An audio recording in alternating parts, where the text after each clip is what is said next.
Good evening. This is Billy Munzing. My discussion is going to be on Billy Graham. I was really inspired by this book, Unbroken, by Laura Hillenbrand. If you haven't read it, I do highly recommend it. It's the story of Louis Zamperini, who was an American track Olympian and a World War II, a Japanese prisoner of war during World War II. The tagline is a World War II story of survival, resilience, and redemption.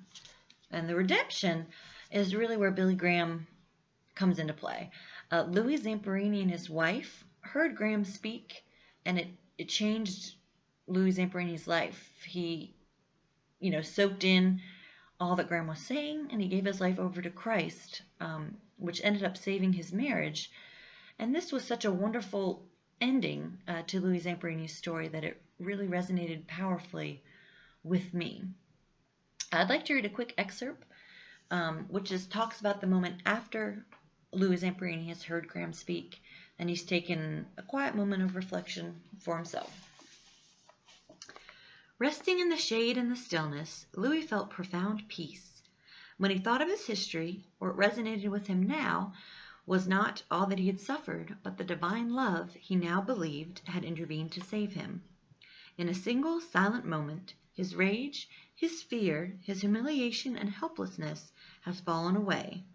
That morning he believed he was a new creation. And that just kind of exemplifies the impact that Billy Graham has had on people for nearly 60 years. Billy Graham was born November 7th, 1918 in Charlotte, North Carolina. He was inspired by his mother's faith to become ordained in 1939.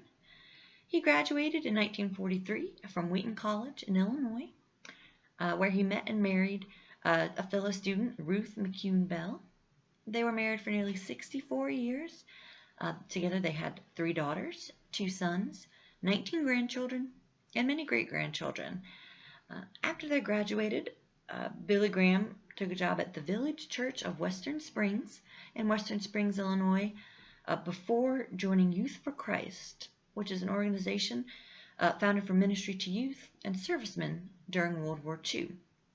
He preached throughout the United States and Europe in the immediate post-war era and emerged as a rising young evangelist.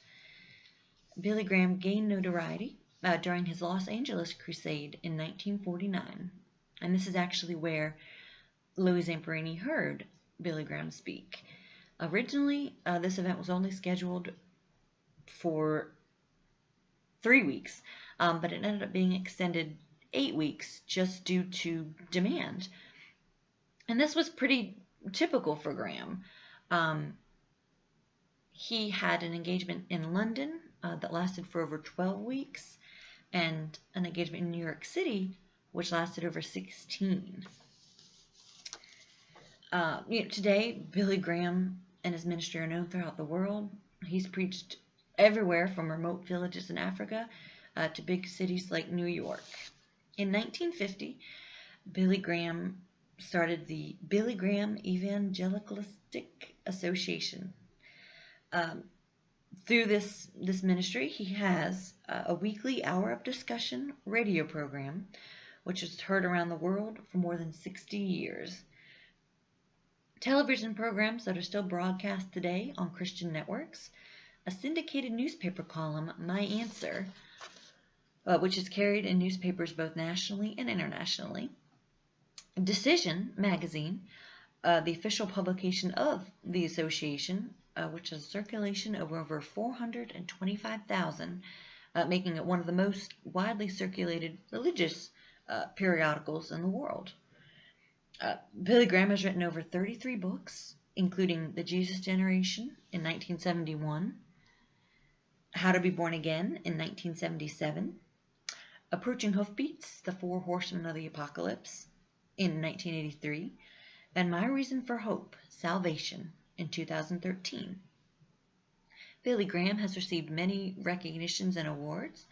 The Ronald Reagan Presidential Foundation Freedom Award in 2000, the Congressional Gold Medal in 1996, the Templeton Foundation Prize for Progress in Religion in 1982, and the Big Brother Award in 1966.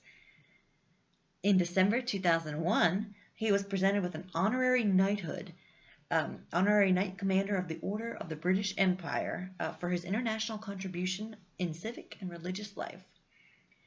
Billy Graham is regularly listed as one of the 10 most admired men in the world. He's appeared on the covers of Time magazine, Newsweek, Life, U.S. News, and World Report, and even Parade magazine. Billy Graham has preached the gospel to more people in live audiences than anyone else in history.